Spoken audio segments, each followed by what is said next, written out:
Wali Songo itu apa? Mari kita diskusikan. Dirgahayu, Rahayu Wilujeng Jati. Mari kita bedakan dulu wali Allah dengan wali sanga atau wali sangga. Wali itu dari segi bahasa artinya teman. Jadi wali Allah adalah temannya Tuhan. Suatu ketika Nabi Muhammad SAW ngobrol sama sahabat-sahabatnya. Beliau bilang, kelak para nabi dan rasul iri melihat suatu kaum. Para sahabat pun kaget. Kaum seperti apa itu? Kok para nabi dan rasul bisa iri? Rasulullah menjawab, kaum itu adalah wali Allah. Nabi artinya utusan. Rasul artinya penyampai wahyu. Wali artinya teman. Dari segi kata itu sudah seharusnya orang sudah paham. Nah, sementara wali sanga menurut buku yang saya telusuri dibentuk oleh Maulana Malik Ibrahim. Mungkin di VT saya sebelumnya sudah pernah membahas, saya pernah bermimpi ketemu dengan Maulana Malik Ibrahim. Maulana Malik Ibrahim ini adalah tokoh penggagas wali sanga. Sebenarnya wali sanga ini tidak hanya bersumlah 9, tapi itu semacam Dewan Agung Misionaris Islamisasi pada waktu itu. Sementara kita mengenal Sunan. Sunan itu susuhunan. Sunan ini adalah ulama yang ditunjuk oleh pemerintahan yang berkuasa pada waktu itu untuk ikut memerintah negara Demak pada waktu itu. Makanya tidak semua wali itu sunan, tidak semua sunan itu wali. Sampai sini paham ya? Wali sanga itu bukan 9, yang dimaksud sanga itu sangga atau penopang. Ini saya bisa salah ya.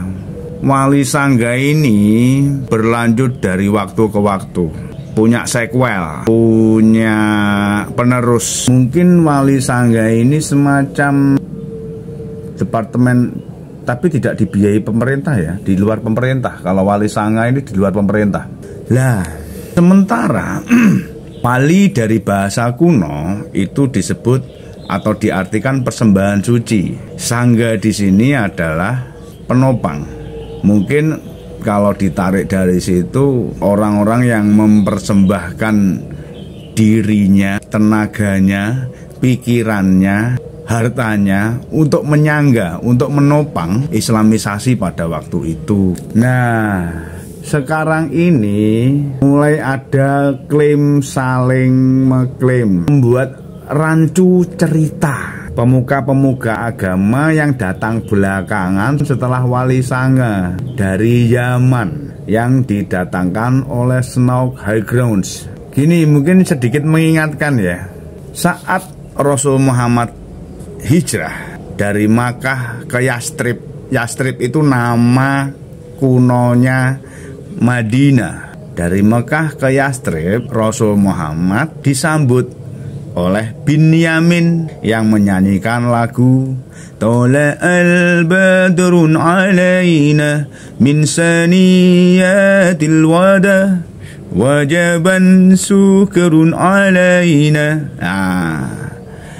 Itu yang menyambut Binyamin. Binyamin ini Yahudi.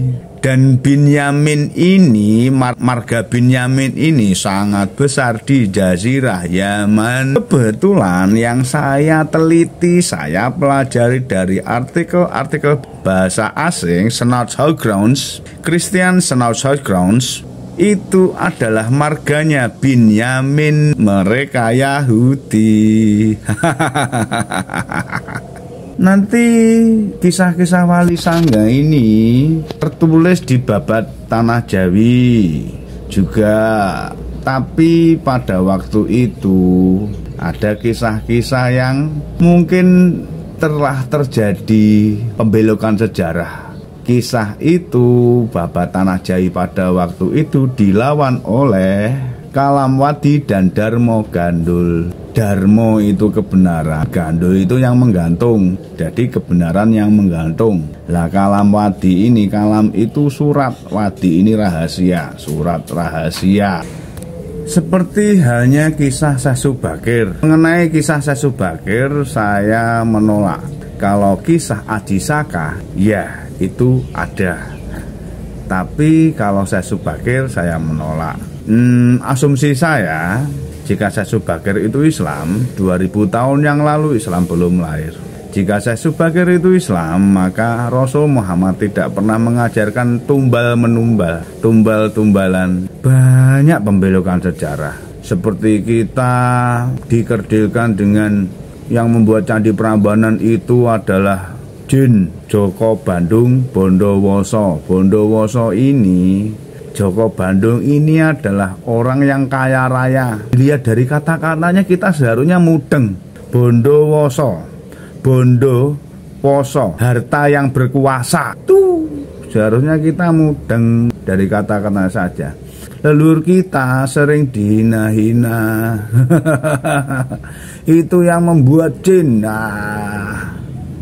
Tapi ya nggak apa-apa, silahkan. Dan kebetulan hari-hari ini becek ke titik Allah ketoroh. Banyak orang-orang zaman sekarang dihujat oleh rakyat.